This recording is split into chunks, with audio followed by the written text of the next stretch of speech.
Saya bukan saksi Yehova atau saksi Yehuwah. Maka kalau ada orang yang berkata seperti itu, jawaban saya cuma satu. Anda ngawur.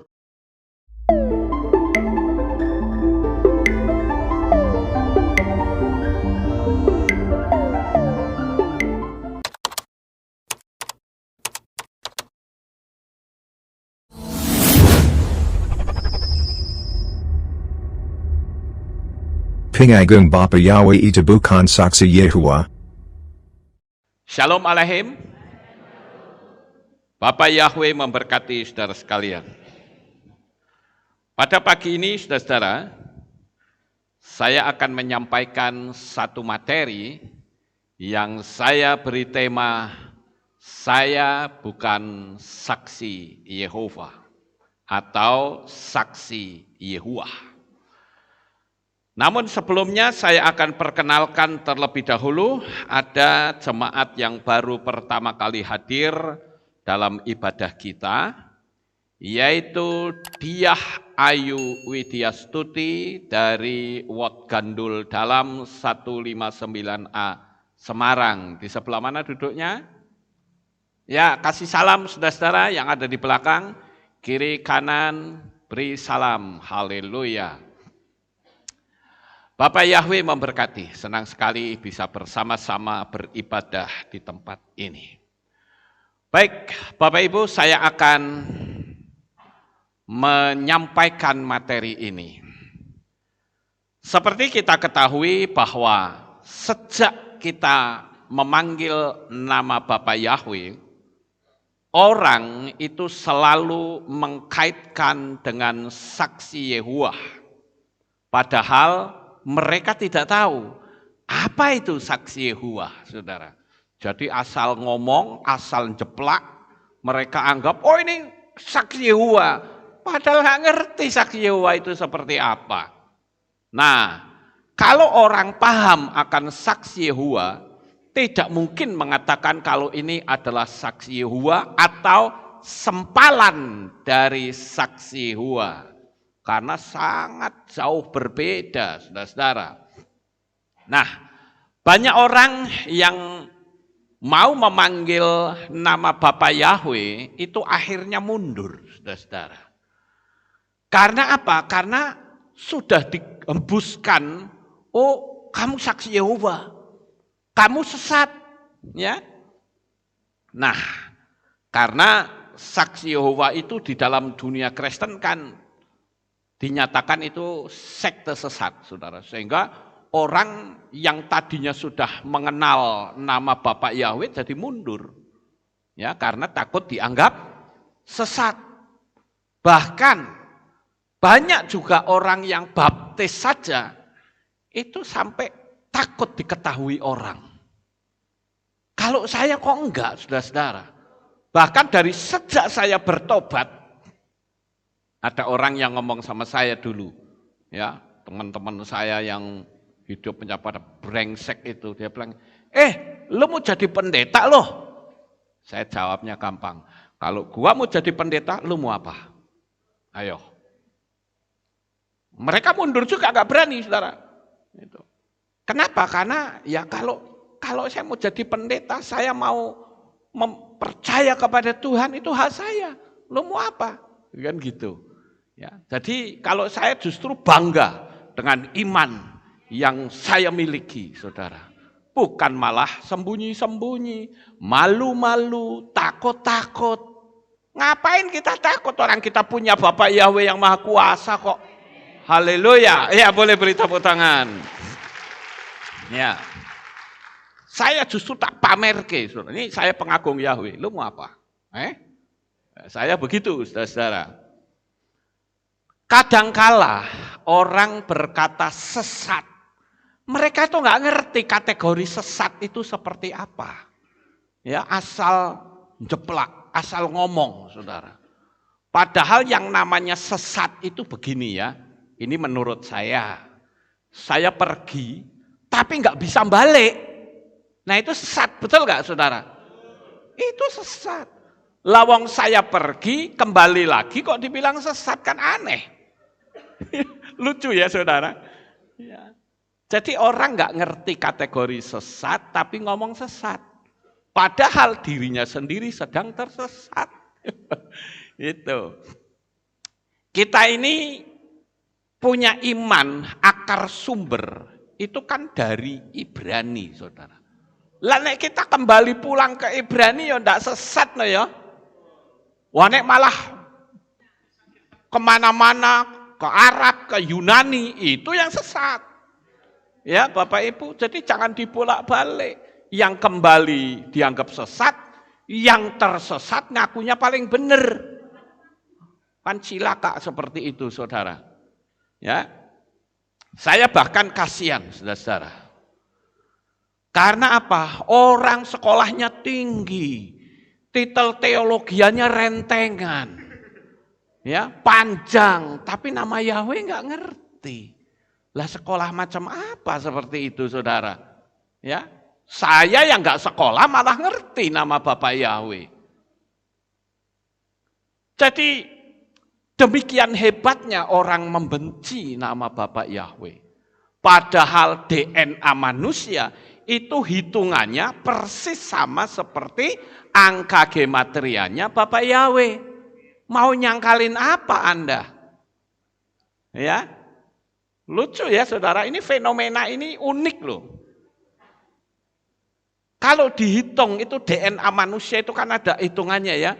Saya sudah pernah menerangkan berkali-kali, itu DNA-nya sama dengan huruf YHWH.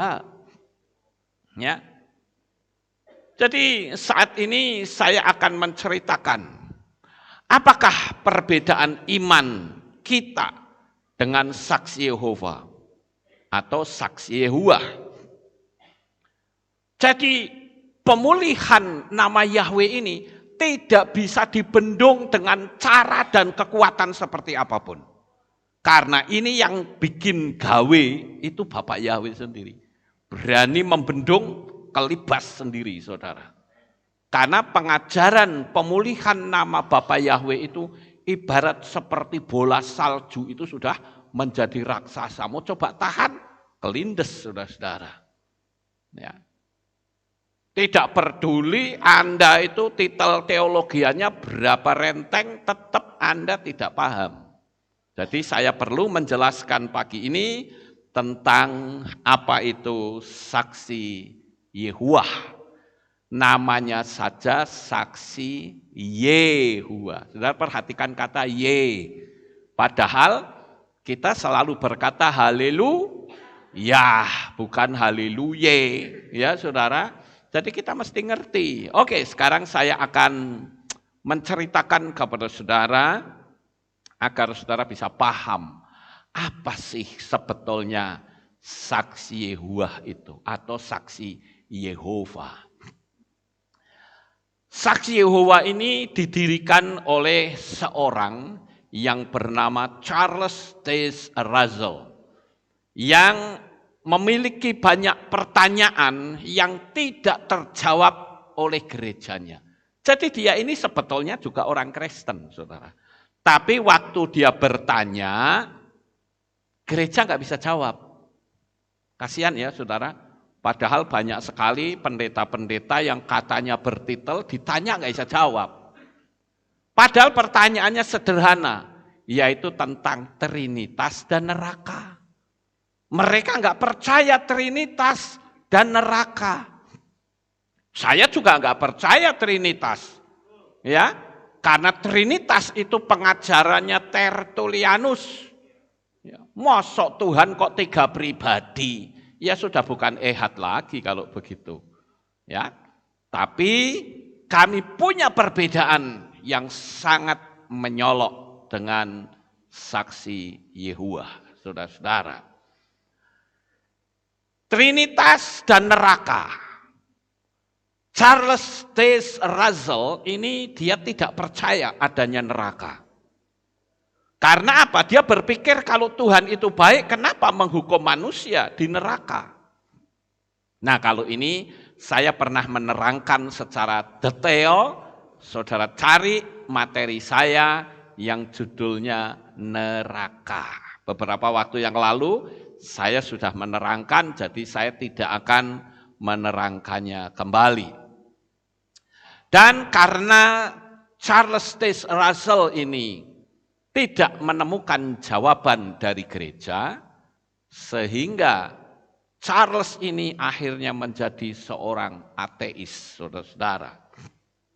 Jadi ateis. Dan pada tahun 1970,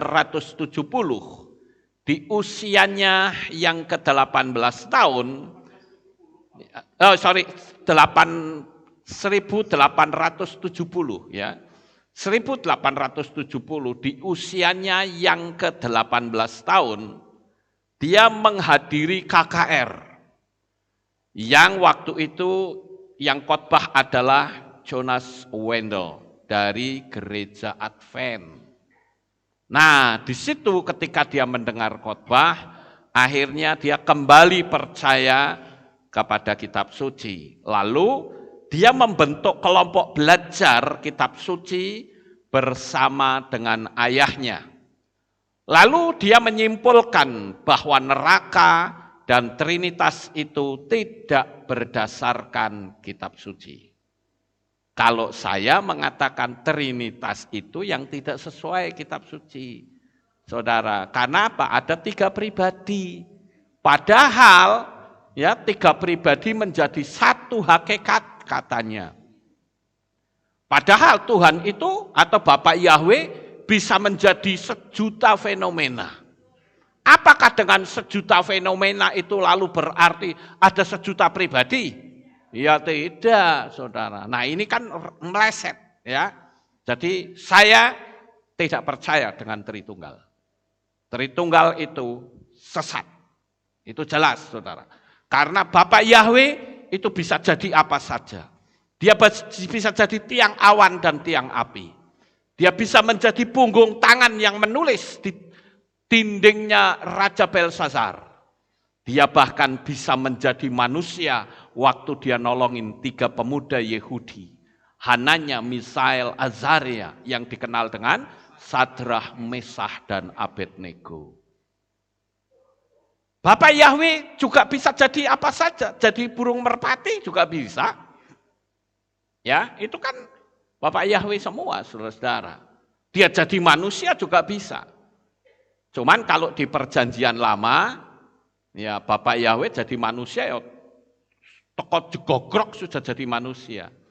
Tetapi di perjanjian baru, di Brit Hadasa, Bapak Yahweh menjadi manusia secara natural. Secara alamiah. Dia dilahirkan seorang perempuan, dia dibesarkan di pesantren, ya.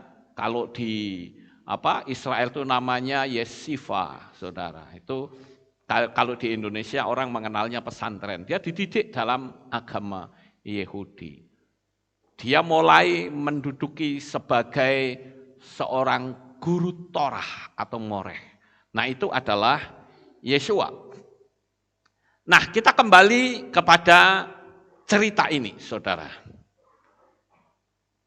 Pada tahun 1876, ya, tahun 1876, Charles T. Russell itu bergabung dengan Nelson Barbour. Orang-orang Kristen yang sudah mati akan bangkit pada bulan April tahun 1878. Ini pengajarannya ya. Jadi mereka mulai menafsirkan secara pasti. Padahal kitab suci kita kan tidak diceritakan secara pasti. Tetapi Nelson Barbour ini dia memberikan penerangan bahwa orang-orang yang sudah mati akan bangkit pada tahun 1878 di bulan April. Lalu saudara-saudara, Charles ini dia menjual toko bajunya yang seharga $300.000 untuk menerbitkan buku-bukunya untuk memberitakan pengangkatan yang akan terjadi tahun 1878. Tapi sayang sekali tafsiran ini meleset. Ternyata tidak terjadi apa-apa. Maka dia mencari tahu, kenapa? Ada kesalahan apa? Kok sampai tidak terjadi? Yang terjadi justru adanya perdebatan dengan Nelson. Akhirnya tahun 1878 mereka berpisah. Dari dulu selalu begitu ya. Ribut, beda pendapat, pisah. Beda pendapat, pisah. Sama seperti waktu saya panggil Bapak Yahweh, orang-orang dekat saya bubar, saudara, pisah. Ya itu biasa. Sekarang kita akan lihat yang berikutnya. Nah,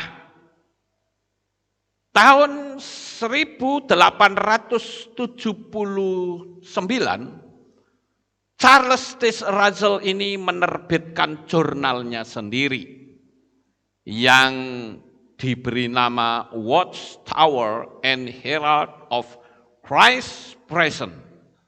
Nah, buku ini berisi tentang tafsir akhir zaman dan kerajaan Kristus yang akan datang. Saya akan pakai nama-nama yang sebenarnya ya, karena mereka percayanya seperti itu. Jadi buku ini berisi tentang tafsiran akhir zaman dan kerajaan Kristus yang akan datang. Sejak saat itu, pendukungnya berkumpul dan mempelajari kitab suci dan terbentuklah 30 perkumpulan jemaat, saudara-saudara. Lalu tahun 1884, Charles Taze Russell menetapkan organisasinya sebagai organisasi non-profit yang mendistribusikan traktat dan kitab suci. Tahun 1886, nama organisasinya berubah menjadi Watchtower Bible and Tract Society. Nah, Charles Taze Russell itu meninggal pada tahun 1919. Semasa hidupnya, dia banyak menulis artikel, traktat, dan lain-lain. Kalau dihitung per halaman, itu sudah mencapai 50.000 halaman. Nah, saudaraku yang terkasih, buku Studies in the Scripture itu sebanyak 6 seri, itu bisa terjual pada masa itu 20 juta kopi. Tahun 1916. Kemudian karena Charles itu meninggal, maka digantikan oleh seseorang yang bernama Joseph Franklin Rutherford pada tanggal 8 November 1869. Nah, saudara yang terkasih, tahun 1920, Joseph Franklin Rutherford memprediksi para bapak-bapak kitab suci seperti Abraham, Ishak, dan Yakov dikatakan akan bangkit tahun 1925. Semua doktrin saksi Yehuwa itu berasal dari sini, saudara-saudara. Dan memperkenalkan saksi Yehuwa pada tahun 1931. Jadi kalau kita lihat, ya banyak sekali saksi Yehuwa ini membuat tafsiran-tafsiran, tetapi sayang sekali tidak pernah terjadi. Dan akhirnya dia meninggal tanggal 8 Januari tahun 1942. Nah, selama kepemimpinannya, selama 25 tahun, kepemimpinannya sebagai anggota Saksi Yehova, itu sudah lebih dari 100.000 jiwa yang menjadi pengikutnya. Dan buku-buku Saksi Yehova mencapai 400 juta buku. Wah, ini luar biasa, saudara. Akhirnya, Joseph Franklin Rutherford ini digantikan lagi oleh Nathan Homer Knorr. Nah ini, ya, digantikan oleh Nathan Homer Knorr. Dan Saksi Yehova ini selalu memberikan prediksi. Sekalipun sudah berulang kali meleset, tetap aja nggak kapok-kapok, saudara-saudara. Kita itu juga bisa memprediksi, ya, tetapi selalu diberikan kalimat, jika Yesua belum datang juga, artinya kita tidak menetapkan tanggal yang pasti. Tetapi hal ini menjadi pemicu kalau masa kedatangan Tuhan itu sudah dekat, Bapak Ibu. Kita boleh nggak memprediksi? Boleh, tetapi jangan ditentukan tanggal. Karena kitab suci tidak menjelaskan. Kalau kitab suci tidak menjelaskan, ya jangan kita yang menjelaskan. Ngawur nanti, saudara-saudara. Jadi, ini menjadi pedoman kita. Karena kalau sampai kita memprediksi dan meleset, ini yang disebut dengan nabi palsu, saudara. Kita boleh-boleh saja memprediksi, oh Yesua datang tahun ini. Bisa nggak? Bisa. Tapi ingat, kedatangannya itu tidak jelas. Kita boleh memprediksi. Kalau Yesua mau datang nanti malam untuk kita pribadi bisa? Oh bisa saja, saudara-saudara. Mau datang di bulan September, Oktober, pas perayaan Yom Teruah juga bisa. Karena perayaan 7 hari raya, satu-satunya yang belum tergenapi adalah hari raya Yom Teruah, Bapak Ibu yang terkasih. Jadi, kalau kita lihat di dalam kitab Devarim, ya, pasal 18 ayat 22 dikatakan, apabila seorang nabi berkata dalam nama Yahweh, dan perkataannya itu tidak terjadi dan tidak menjadi kenyataan, itulah perkataan yang tidak Yahweh katakan. Nabi itu telah berbicara dengan lancang, maka janganlah takut kepadanya. Nah, itu kan jelas. Ya, Bapak Ibu, bahwa kita boleh memprediksi. Kita hitung, main hitung-hitung boleh saja.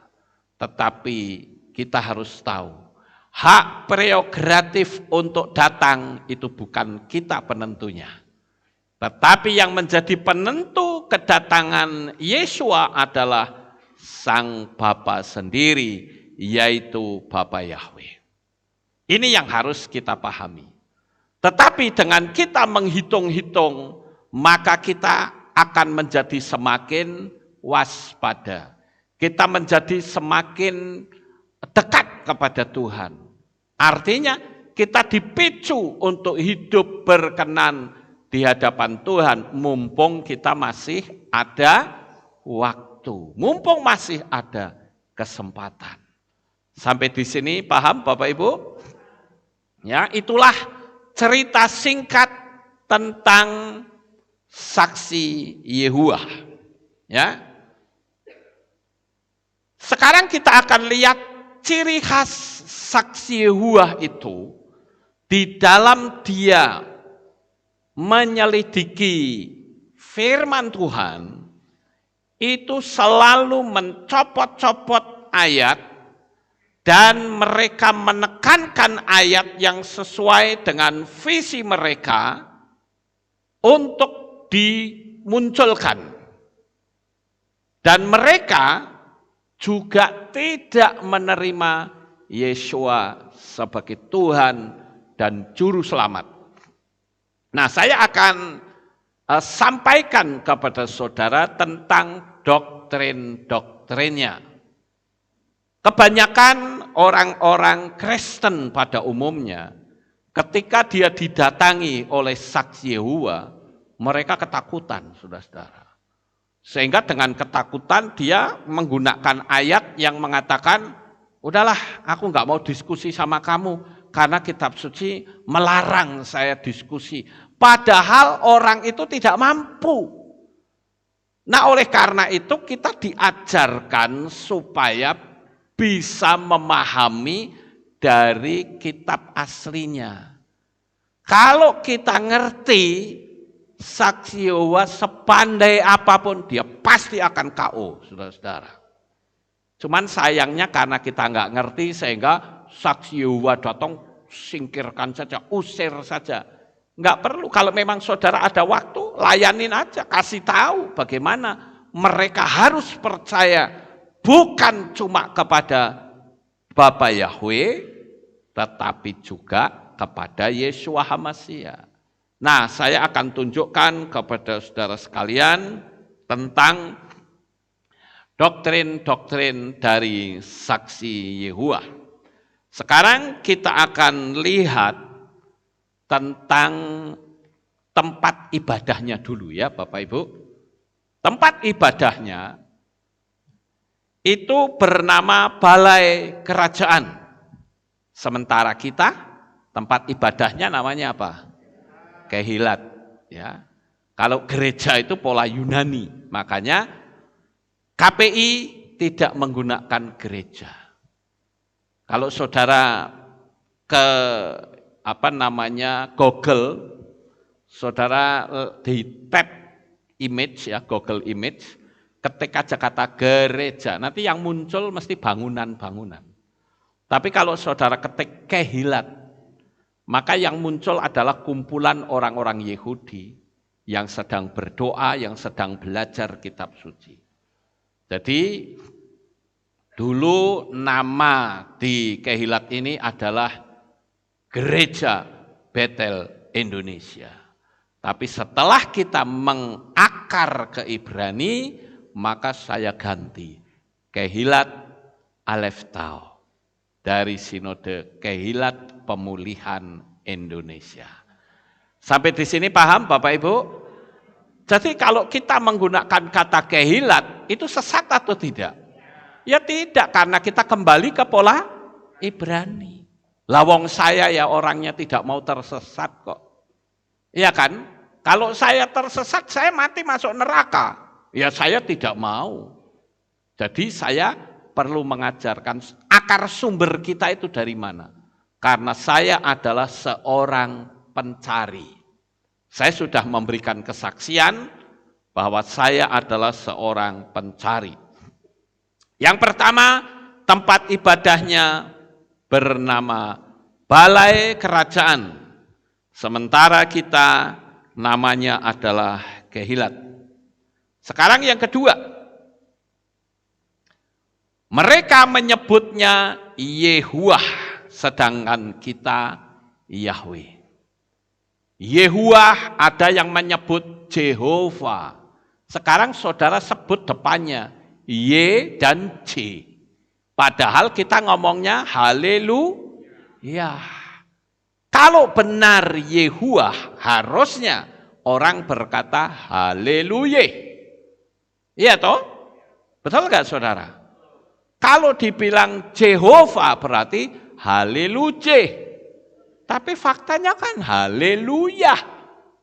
Ya, dari sini saja kan sudah kelihatan bedanya. Ya, Bapak Ibu. Jadi saya berharap orang-orang yang gampang menuduh pengagung Bapak Yahweh itu saksi Yehova mikir dua kali sekarang.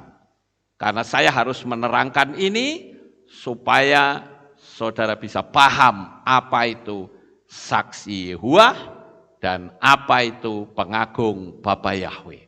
Sangat berbeda dan bertolak belakang. Sekarang yang ketiga, saksi Yehuwa itu masih memanggil dengan sebutan Yesus atau Jesus.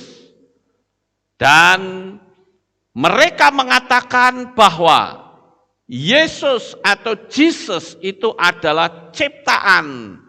Dan siapakah Yesus itu tidak lain adalah malaikat Mikael yang menjadi manusia. Ini kan berbeda, saudara. Sedangkan kita mempercayai bahwa Yesua itu tidak lain adalah Bapa Yahweh sendiri yang turun ke dalam dunia ini dalam wujud manusia. Beda, saudara. Di sini kan sudah sangat menyolok sekali perbedaannya, saudara-saudara. Dan kita juga harus tahu bahwa pusat keselamatan kita itu melalui darah Yeshua HaMashiach. Sementara saksi Yehuwa, dia tidak mempercayai. Bagaimana mungkin kita disamakan dengan mereka? Ya jelas tidak bisa, saudara-saudara. Karena kita mengakui bahwa Yeshua itu adalah juru selamat. Dia adalah Yahweh sendiri. Bahkan kitab suci memberitahu kepada kita dengan berkata, kamu akan mati dalam dosamu kalau kamu tidak percaya bahwa akulah dia. Siapa yang disebut dia? Tidak lain adalah Bapak Yahweh sendiri. Yesua juga katakan, aku dan Bapa adalah satu. Maka disebut ehad, Bapak Ibu. Jadi setan itu berusaha untuk mempelesetkan seolah-olah Yesua itu bukan Bapa Yahweh. Sekarang yang keempat, saudara-saudara. Yang keempat, saksi Yehuwa itu berkata bahwa Roh Kudus itu adalah tenaga aktif. Sementara kita mengakui bahwa Roh Kudus itu adalah rohnya Bapa Yahweh. Bahkan kita tahu bahwa dalam perjanjian lama pun peran Roh Kudus itu sudah sangat nyata. Saya ambil contoh kalau saudara membaca di dalam kitab Shoftim atau kitab Hakim-Hakim, saudara akan sering menemukan kalimat yang berbunyi demikian. Maka berkuasalah roh Yahweh atas Simson. Nah, kalau sudah kalimat itu belakangnya mesti dahsyat, saudara. Maka diangkatnyalah pintu gerbang. Kan seperti itu. Maka berkuasalah roh Yahweh atas Simson. Dan dihajarnya 1.000 orang Filistin dengan tulang rahang keledai. Maka berkuasalah roh Yahweh atas Simson. Dan dia mencabik mulut singa seperti mencabik domba saja. Itu artinya apa, saudara? Artinya kalau Roh Kudus itu berkuasa bukan cuman kepada Simson, tetapi kepada kita, pasti di belakangnya akan ada sesuatu yang dahsyat. Saudara nggak punya duit, tiba-tiba Roh Kudus berkuasa atas diri saudara. Maka berkuasalah roh Yahweh atas saudara Yanto. Maka Yanto tidak akan pernah khawatir dan tidak akan pernah takut sekalipun uangnya sedikit. Betul nggak Bapak Ibu? Karena manusia hidup itu bukan dari roti saja, tetapi dari setiap firman yang keluar dari mulut Elohim. Artinya sekalipun tidak ada makanan, tapi kalau Bapa Yahweh berkata, kamu akan hidup 1.000 tahun lagi, maka si Yanto akan hidup 1.000 tahun lagi. Amin. Itu yang disebut bahwa Apa yang keluar dari mulut Elohim itu firman, saudara-saudara. Jadi yang keempat, perbedaannya sangat menyolok bahwa Roh Kudus adalah tenaga aktif, sementara kita mengakui Roh Kudus itu adalah rohnya Bapak Yahweh sendiri. Sekarang yang kelima. Yang kelima, saudara-saudara, mereka masih memanggil nama Arab dan Yunani. Tetapi pengagung Bapa Yahweh itu sudah tidak. Yahweh adalah Sang Pencipta dan kita tidak memanggil nama dari Arab dan dari Yunani. Tidak. Kita memanggil kembali ke pola Ibrani, yaitu Yahweh dan Yeshua. Di sini ada kehilat ya, satu kehilat di Israel yang bernama Bet Yeshua. Kenapa ya bukan Bet Yahshua? Karena banyak orang yang berkata yang benar itu Yahshua. Karena Yah itu Yahweh, Shua itu menyelamatkan. Jadi Yahshua artinya Yahweh yang menyelamatkan. Saya katakan benar. Tapi itu kalimat. Kalau nama, maka depannya tidak mungkin Yah. Yah itu selalu di belakang. Yesayah, Yeremiyah, Abiyah, selalu Yahnya di belakang. Kalau di depan itu selalu El. Itu yang harus diingat. Elkana, Elyakim, ya, selalu El. Kalau misalnya di depan itu ternyata ada Yah, itu mereka membacanya Y. Seperti orang bilang Yahudi. Itu yang betul Yehudi, saudara. Itu yang betul. Ada orang yang memprotes, saya ingatkan ini ya. Saya selalu ingat peristiwa saya didebat oleh seseorang yang ngaku doktor teologi. Dia katakan, Pak Lukas itu ngawur, mana ada Yehudi. Saya katakan, kalau betul ada, kamu mau apa? Ya, enggak benar itu, mana ada Yehudi. Coba kamu protes saja ke Benyamin Netanyahu. Karena lagu kebangsaan Israel Hatikvah itu selalu ucapannya Yehudi, bukan Yahudi. Ya, terus saya coba untuk nyanyikan. Kol ot baleva penima nefes Yehudi homia ulfatemikla selkadima dan seterusnya. Itu mereka menggunakan kata Yehudi, bukan Yahudi.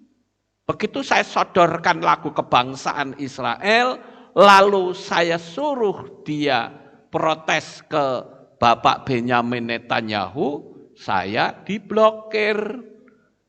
Ya sudah, saudara. Itu kan kelakuan mereka kan seperti itu. Kalah debat diblokir. Makanya saya tidak mau debat. Karena apa? Kalau kalah toh tidak mau ikut saya. Iya kan Bapak Ibu? Lalu untuk apa debat? Debat itu bagi saya itu bertengkar pakai tema. Betul nggak Bapak Ibu? Ayo kita bertengkar yuk, temanya apa? Nah itu debat, saudara. Ya, jadi jangan pernah mau berdebat. Ingat bahwa debat itu sama saja bertengkar pakai tema. Ya. Lebih baik kita sampaikan saja. Anda terima ya syukur, enggak terima ya forget it. Lupakan, lari jauh-jauh dari kami. Jangan enggak terima, ganggu terus saudara. Ngikutin terus kemana saya pergi. Ya, itu tukang gerecokin dan bagi saya enggak masalah. You mau gerecokin, mau pakai kata-kata seperti apa, ucapanmu enggak akan bisa merubah konsep saya. Ucapanmu enggak akan pernah bisa merubah prinsip iman saya. Ya. Karena sekali saya pelajari, saya meyakini pantang untuk saya goyah. Dan saya meyakini bahwa Yahweh itu adalah nama Tuhan Sang Pencipta. Dan Dia telah turun ke dalam dunia ini dalam wujud manusia, yaitu Yeshua HaMashiach. Saya tidak perlu menerangkan lagi tentang nama Yeshua HaMashiach. Karena saya pernah menerangkannya.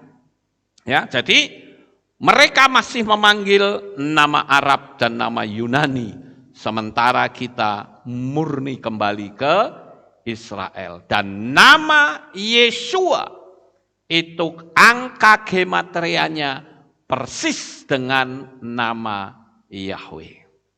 Kaki Dian menorah yang kepalanya 7 itu juga simbol dari Yeshua. Yod, Shin, Waw, Ayin. Yod itu 1, Shin itu 3, Waw itu 1, Ayin 2. Kepalanya 7, sama seperti menorah, Bapak Ibu.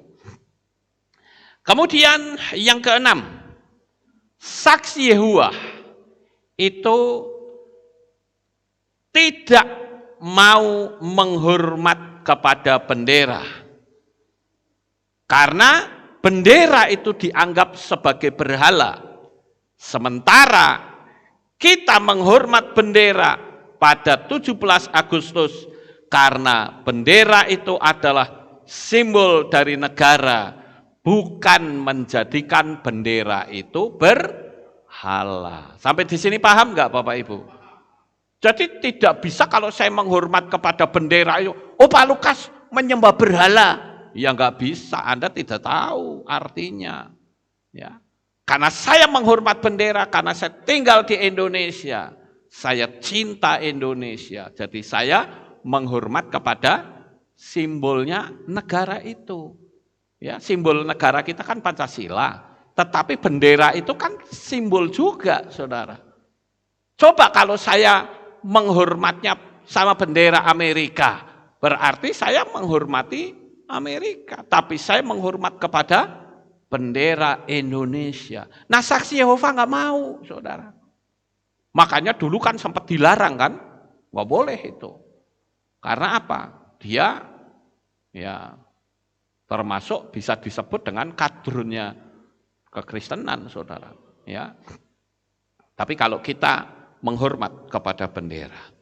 Kemudian saksi Yehova yang ketujuh, dia punya kitab sucinya sendiri. Nah, ini saya akan tunjukkan kepada saudara kitab sucinya.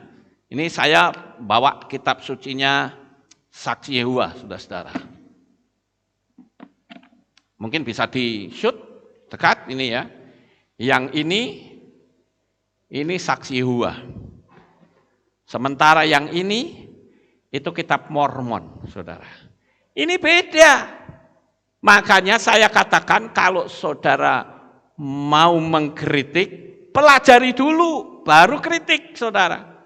Lawang tidak tahu kok. Nah, kitab ini itu berbeda dengan kitab yang kita baca sekarang versi ILT. Paham nggak Bapak Ibu? Jadi jangan disamakan, sedangkan ininya saja beda ya. Saya ambil contoh misalnya saja nih. Kitab Kilyahna atau kitab Wahyu. Di sini namanya apa? Penyingkapan. Kitab penyingkapan, saudara. Ya. Jadi kalau kita lihat ini banyak sekali perbedaan. Nanti kita lihat di bagian belakang tentang doktrin mereka. Kemudian Mormon. Ini juga beda lagi, saudara. Ya. Jadi saya pikir orang-orang kadang mengkritik tapi nggak belajar. Harusnya pelajari dulu baru dikritik. Kalau mengkritik, nyesat-nyesatkan tapi nggak belajar, ya pikir sendiri, sakjane sing sesat ki sapa. Ngerti nggak Bapak Ibu? Ya, jadi kita harus paham akan hal ini. Jadi tadi yang ke berapa itu? Yang ketujuh ya. Punya kitab suci sendiri.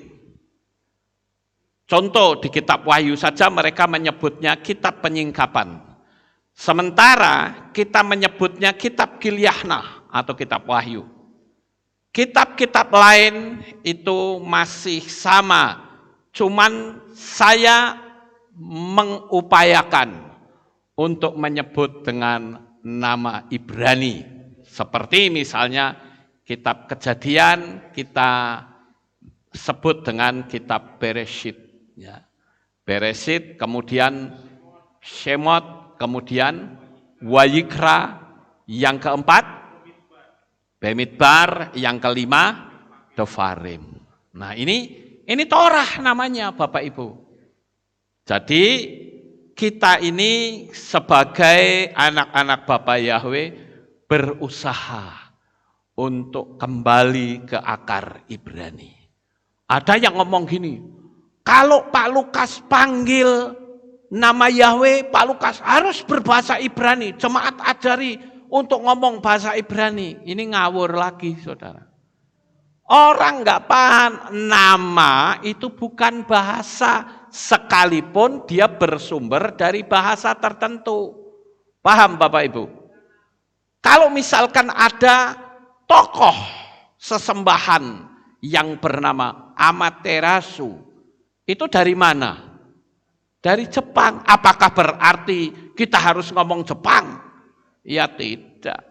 Agama Hindu misalkan atau Buddha, apakah itu dari Indonesia? Bukan, tapi mereka punya nama-nama. Dan namanya tidak berubah. Yang berubah itu Tuhannya orang Kristen. Bisa berubah-ubah namanya, saudara. Lucu ya Bapak Ibu? Itu. Aneh memang, tapi itu nyata. Waktu dikembalikan ke nama aslinya, disesat-sesatkan. Makanya saya perlu kasih tahu ini supaya saudara bisa paham. Terus yang ke-8. Nah, didirikan oleh Charles T. Russell. Sementara pengagung Bapa Yahweh tidak menggunakan kultus manusia, tetapi kembali ke kitab suci. Ayo pengagung Bapa Yahweh tokohnya siapa? Enggak ada, saudara-saudara. Ya. Tokohnya enggak ada. Tetapi kalau saksi Yehua itu sudah jelas. Oh tokohnya Charles T. Russell. Coba aja saudara tanya saksi Yehua. Pasti nama Charles T. Russell akan muncul, saudara. Ya, jadi mereka punya tokoh, sementara kita tokohnya adalah Yeshua HaMashiach. Beda ya Bapak Ibu? Nah sekarang saya akan tunjukkan kepada saudara bagaimana mereka mendoktrin iman orang-orang yang percaya sehingga iman mereka mengalami keguguran dan menolak Yeshua sebagai juru selamat. Nah, kita akan coba untuk lihat doktrin mereka supaya saudara tahu. Mereka biasanya menghancurkan iman kita itu dengan mengutip Yohanan 1 ayat 1. Kalau kita di kitab ILT dikatakan pada awalnya adalah firman, dan firman itu bersama Elohim, dan firman itu adalah Elohim. Nah mereka akan berkata begini saudara-saudara. Ayo kita baca. Pada awalnya adalah firman, dan firman itu ada bersama Elohim. Stop di sini dulu. Mereka selalu berkata gini, stop, jangan dilanjut. Karena kalau dilanjut Anda bisa keliru.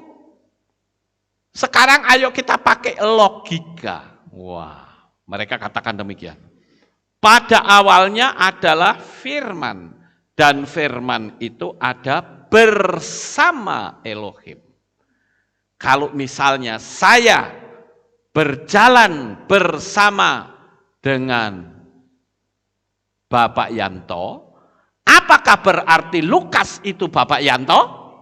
Bukan. Nah, jadi kalau dikatakan firman itu ada bersama Elohim, berarti firman itu bukan Elohim. Ngerti nggak Bapak Ibu? Mereka mempelesetkannya seperti itu. Sekali lagi ya, mereka akan mengambil ayat dalam kitab Yohanan pasal 1 ayat 1. Dia katakan pada awalnya adalah firman dan firman itu ada bersama Elohim. Titik, jangan dilanjut dulu.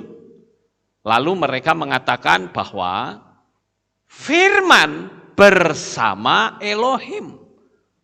Kalau Lukas itu jalan bersama dengan Pak Yanto, berarti Lukas bukan Pak Yanto. Ngerti nggak Bapak Ibu? Jadi kalau firman itu bersama Elohim, berarti firman itu berbeda dengan Elohim. Nah itu cara mereka seperti itu.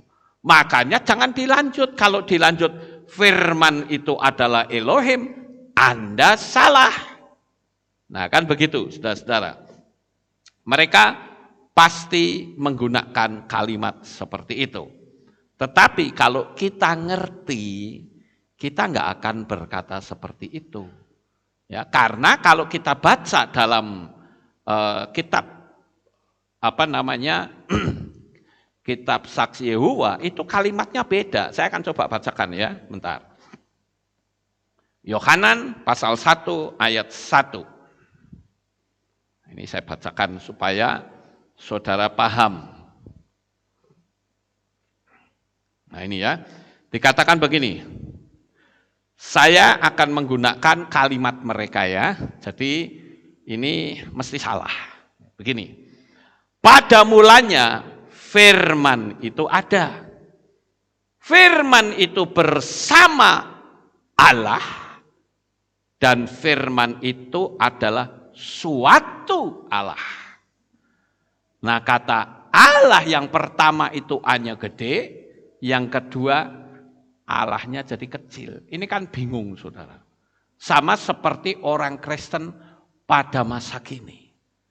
Kalau saya berkata Tuhan huruf besar semua, itu adalah Yahweh.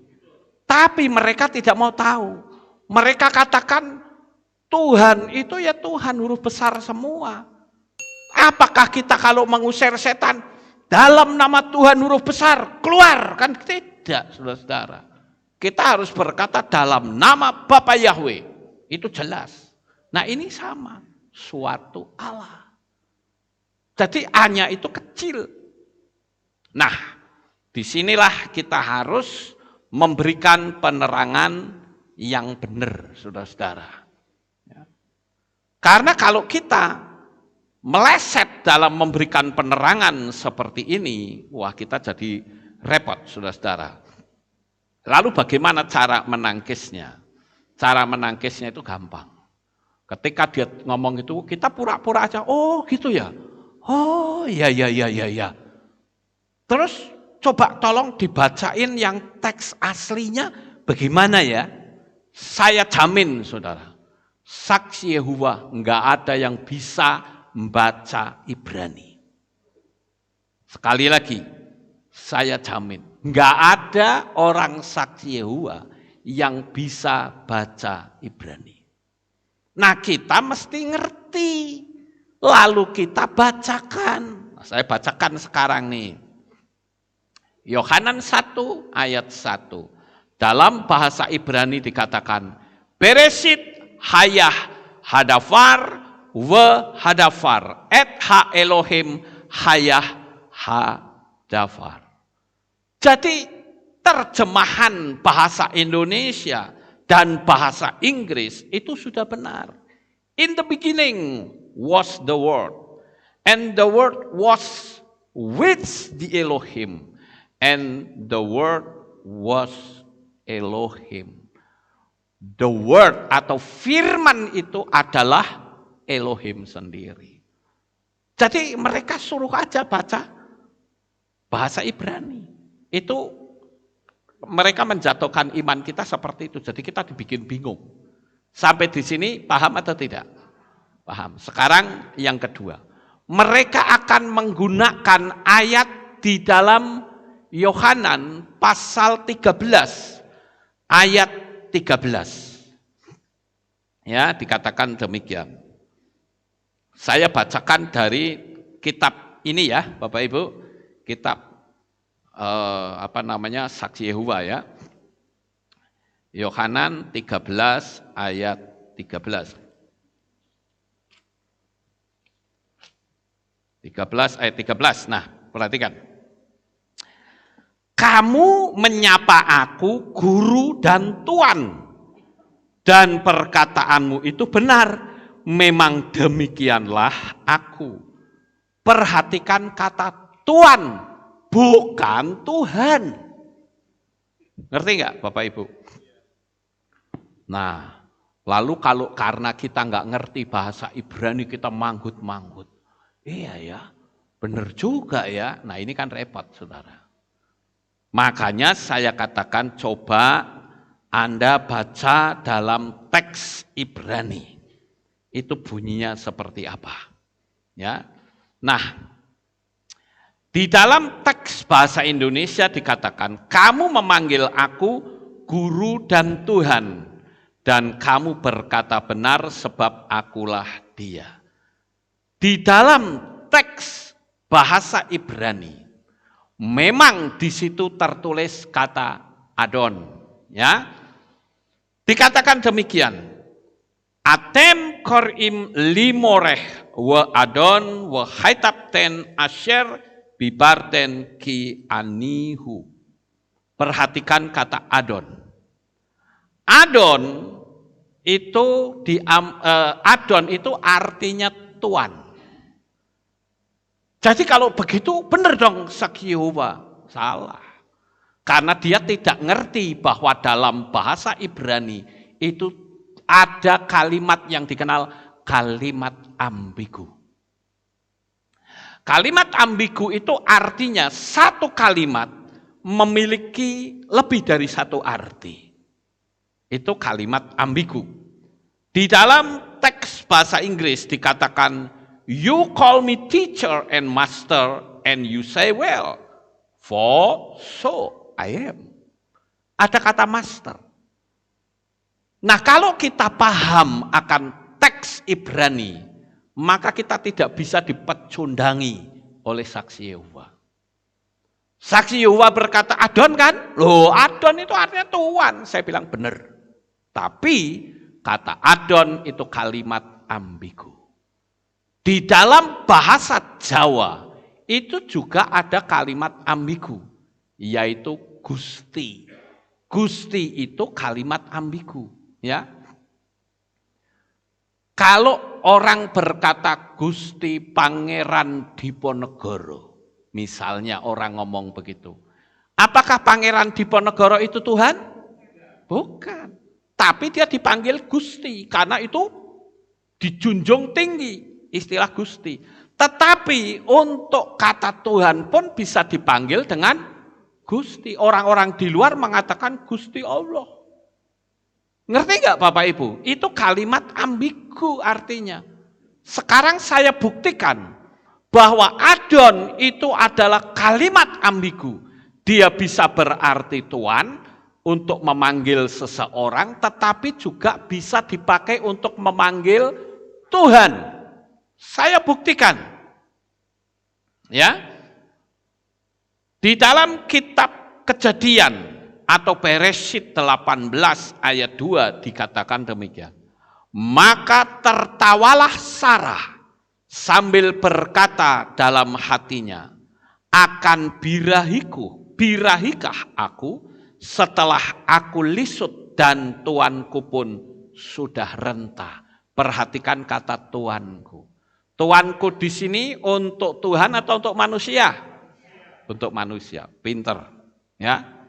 Dalam teks bahasa Ibrani dikatakan watit hak Sarah bekirbah lemor ahare beloti haitah li etnah wa adoni zaken. Perhatikan kata adoni. Adoni itu artinya tuanku. Nah kata Adon di sini merujuk kepada manusia. Betul nggak Bapak Ibu? Tetapi kata Tuhan itu juga bisa merujuk kepada Bapa Yahweh. Di dalam kitab Bereshit 15 ayat 2 dikatakan dalam bahasa Indonesia, dan Abram berkata, "Ya Tuhan Yahweh, apa yang akan Engkau berikan kepadaku, sedangkan aku tidak mempunyai anak, dan ahli waris di rumahku ialah Eliezer orang Damsyik." Jadi kata Adon itu di sini dipakai untuk memanggil Bapak Yahweh, saudara. Di dalam teks bahasa Ibrani dikatakan, Wayomer Abram Adonai Yahweh Mahtiten li wa anoki holek ariri uben mesek beti hu damasek Eliezer. Di sana ada kata Adonai. Adonai itu diambil dari kata Adon, tapi faktanya di sini dipakai juga untuk memanggil Tuhan. Ini yang disebut dengan kalimat ambigu. Pertanyaan saya, saudara paham atau tidak? Paham ya? Sekarang saya buktikan lagi bahwa kata Adon itu bisa dipakai untuk memanggil Tuhan. Di dalam kitab Bereshit 15 atau Kejadian pasal 15 ayat 8 dikatakan, dan dia menjawab, "Ya Tuhan Yahweh, dengan cara bagaimana aku akan mengetahui bahwa aku akan mewarisinya?" Dalam teks Ibrani dikatakan, Wayomer Adonai Yahweh bamah ada ki irashenah. Perhatikan kata Adonai. Adonai itu diambil dari kata Adon yang artinya Tuhan, tapi juga bisa berarti itu Tuhan. Sama seperti kalimat bahasa Jawa tadi, Gusti bisa dipakai untuk manusia, tetapi juga bisa dipakai untuk Tuhan. Sesuatu yang supreme being, sesuatu yang sangat luhur, itu bisa, saudara-saudara. Kemudian saya buktikan lagi, di dalam kitab Bereshit atau Kejadian 18 ayat 27. Lalu Abraham menjawab dan berkata, "Lihatlah sekarang, aku telah lancang untuk berbicara kepada Tuhan, padahal aku hanyalah debu dan abu." Di dalam teks bahasa Ibrani dikatakan, Wayaan Abraham wayomer hinehna ho alti ledaber el Adonai wa anoki afar wa afer. Perhatikan kata Adonai. Jadi kalau saudara didatangi saksi Yehova, kemudian saudara dikasih tahu tentang ayat itu, jangan saudara bingung. Ya, karena kalau dikatakan memang saya harus bisa akui bahwa di Yohanes 13 ayat 13 itu kata guru saja bingungi saudara. Engkau menyebut aku guru dan Tuhan. Kata guru saja bingung. Ini guru apa? Guru tari, ya? Atau guru masak? Atau guru karate? Atau guru apa? Enggak jelas saudara. Tapi dalam bahasa Ibrani tertulis kata moreh. Moreh itu artinya guru Torah. Guru laki-laki Torah itu memanggilnya dengan moreh, saudara. Yesua juga kadang dipanggil dengan rabi. Jadi kalau kita memahami akan hal ini, kita nggak akan goyah iman kita. Tapi kalau kita tidak memahami, kita itu buktinya Adon toh. Bahasa Ibrani juga Adon kan? Padahal kata Adon yang sama bisa dipakai untuk memanggil Bapa Yahweh. Artinya kalimat itu adalah kalimat ambigu. Sampai di sini paham Bapak Ibu? Ya. Jadi dengan kita memiliki penjelasan seperti ini, kita nggak bingung. Dan saya katakan, mereka itu juga tidak percaya akan adanya neraka. Karena dia katakan tidak mungkin Tuhan itu menciptakan neraka, karena Tuhan itu Maha Kasih. Dia tahu beratnya orang terbakar di neraka, jadi mustahil Tuhan membuat neraka. Terus kita akan tanya, lah kalau begitu orang yang berdosa kemana? Mati ya sudah, hilang begitu saja kayak orang tidur. Lah kok enak saudara? Kalau seperti itu ya udah kita bikin maksiat aja sekalian. Toh mati juga nantinya kayak orang tidur kok. Betul nggak Bapak Ibu? Kan orang akhirnya akan seperti itu. Nah itu sebabnya saya katakan kita harus paham. Ya, jadi orang yang mati itu menurut mereka rohnya ikut mati. Tapi pada akhir zaman itu akan dibangkitkan. Tapi yang bangkit ini hanya orang benar. Tapi kalau orang berdosa tidak bangkit, tapi dia hilang begitu saja. Waduh, kayak orang tidur berarti 10 triliun tahun yang akan datang nggak kerasa apa-apa, saudara. Ini menurut mereka. Bahkan mereka katakan yang bisa masuk surga itu hanya 144.000 orang. Dan Firdaus akan dibangun di bumi setelah angka 144.000 terpenuhi di surga. Ini pengajarannya saksi Yehuwa. Ngerti nggak Bapak Ibu? Jadi kita dengan saksi Yehuwa itu sama atau tidak? Beda. Bedanya sangat menyolok sekali. Sedangkan yang kita baca 144.000 orang itu adalah orang dari suku bangsa Israel. 12 suku bangsa. Jadi bukan orang goyim. Bukan bangsa-bangsa lain. Ya. Nah, Charles Taze Russell itu mendirikan Saksi Yehowa itu yang dulunya bernama Siswa-siswa Alkitab Internasional itu meneruskan aliran sesat sebelumnya yang dikenal dengan Bidat Christadelphia yang didirikan oleh seseorang yang bernama Benjamin Wilson. Itu jauh sebelum Saksi Yehowa itu ada, saudara-saudara. Pada tahun 1864 menerbitkan kitab suci yang bernama The Emphatic Diablot Original Greek Text New Testament.